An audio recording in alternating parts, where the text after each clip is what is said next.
My name is Shannon, and today I'm going to work with you on Bakasana, which is our crow pose. I'm going to take you into a modified version of this Bakasana. And this one is, we're going to squeeze a little bit. A lot of times students think that Bakasana is just a balance pose, and it really is harnessing all the muscles. So to get used to that, a really good way to do this is coming into your yogi squat. And if you have heels that don't come down, maybe take blocks underneath your heels, or you can take a blanket, roll those up. But I want you to try to press the elbows into the sides of the knees. Now, I'm gonna squeeze my knees together, and if my hands weren't actually holding out, they would kind of hit my arms. So I want you to actually use the action of the knees, push in. So the knees are actually squeezing into my arms, and I'm using the strength of the core, I'm using the strength of the legs, I'm trying to lift up out of the pose, so I'm using the chest. Keep squeezing. Let's do this for 5 and 4. This is pretty hard. 3, 2, and 1, and then relax into it.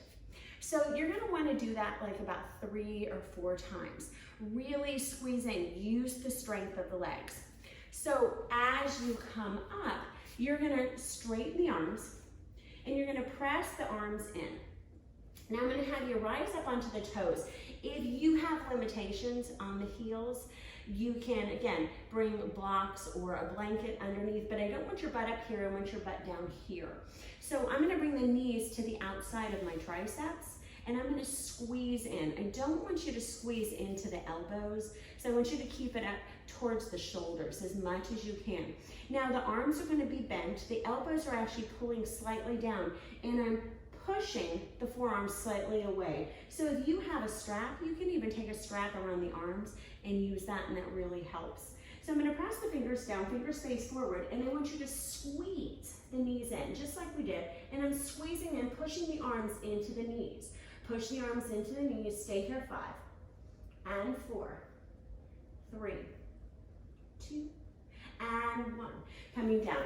So that's a really good way to start to learn how to come into your balanced Bakasana.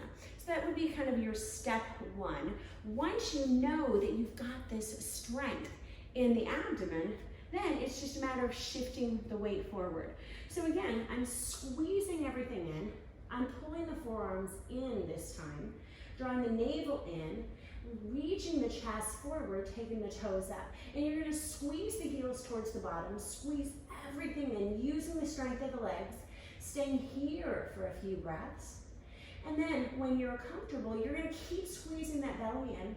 And that's eventually where you can bring one knee in, you can start doing all those tricks. But once you have that strength in the muscles, all the other stuff is a lot easier. So I hope you've enjoyed this. If you have any questions, please feel free to put that in the comment section. This particular version of Bakasana really helped me find my true Bakasana. I've got a second Bakasana tutorial, so be sure to check both of those out. And if you like this, subscribe to our page, and I look forward to our next tutorial. Thank you so much. Bye-bye.